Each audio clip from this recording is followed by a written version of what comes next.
Paris, there have been more than 550,000 COVID-related deaths over the last year in the United States, and that number continues to climb. That means there are millions and millions of people who are grieving. For 25 years, our next guest has been leading bereavement workshops and writing books on grief, including the New York Times #1 bestseller, Motherless Daughters. Her latest book is The After Grief: Finding Your Way Along the Long Arc of Loss.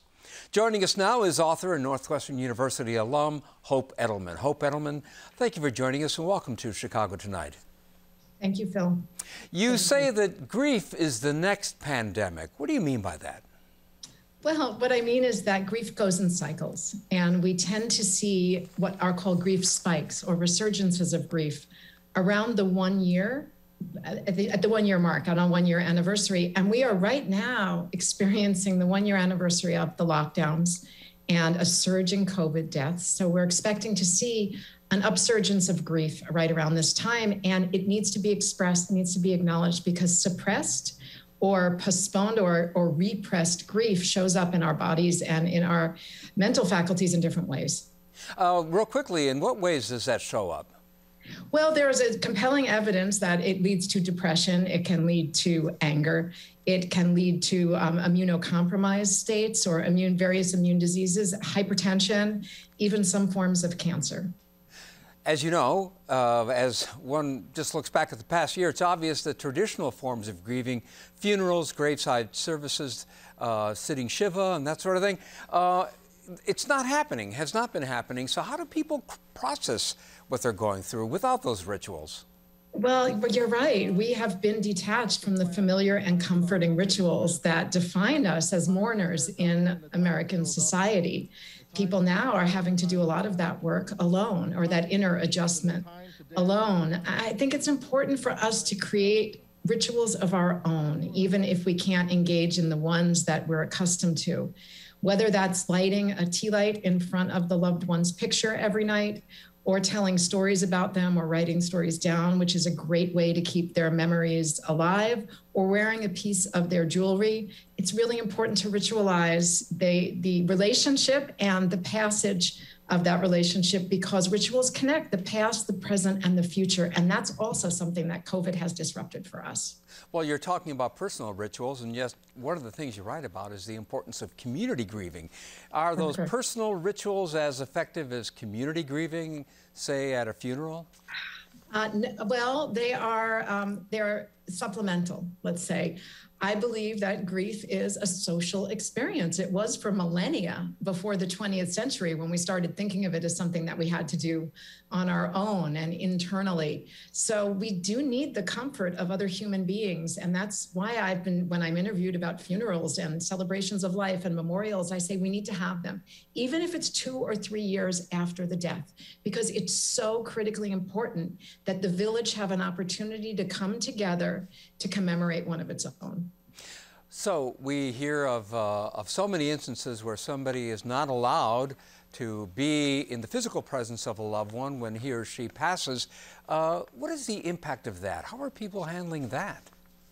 Well, we're suffering for it. And let's not forget that the person who's dying, if they are conscious and able to communicate, are missing out on their opportunity to say goodbye as well. You know, we have an expectation that there can be a physical goodbye at the end, that we can be with our loved ones, we can hold their hand, we can hear their deathbed request, if there is one.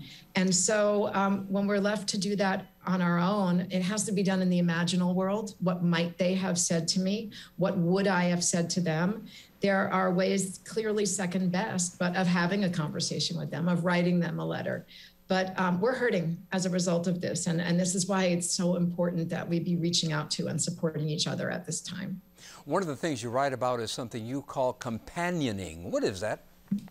A companion means being a good companion, sitting with the mourner, not trying to fix them, but just existing with them in a state of curiosity and compassion, saying, what is this like for you?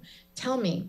They don't know. A mourner doesn't always know what they need. So saying, what can I do for you, isn't necessarily helpful. But just sitting with them, holding the space for them to have their own feelings, to remember that grief is a very individual experience. Everyone's going to do it differently. So not to impose any kind of structure or judgment on them. Companioning just means listening and being there, which is really what a mourner needs most.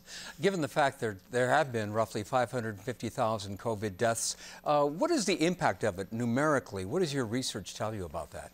Well, there's a study from Pennsylvania State University who says that for every COVID death, there are 9 close loved ones who will mourn them. So 550,000 COVID deaths means close to 5 million mourners. And those are just the ones who are close to them. And let's not forget that 2.8 million people in America, sadly, die every year. So that's in addition to the COVID deaths, because those people weren't able to be mourned in the way that their loved ones are familiar with either.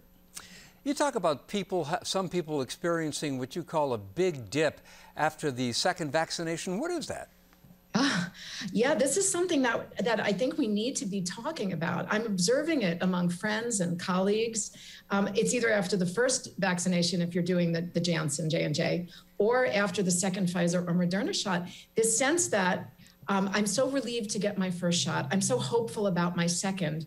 2 weeks later, I'm ready to re-enter the world. But the world is not the one that I left behind. We are, just like in bereavement, going to have to adjust to a new normal. That's what we call it in the grief world. And people aren't necessarily prepared for that. And sometimes there's a little bit of a dip in functioning or in mood when they realize I'm not going back to the way things were before, even though I feel more protected now. New normal indeed. Hope Edelman, thank you so much. Thank you, Phil. Again, the book is The After Grief, Finding Your Way Along the Long Arc of Loss.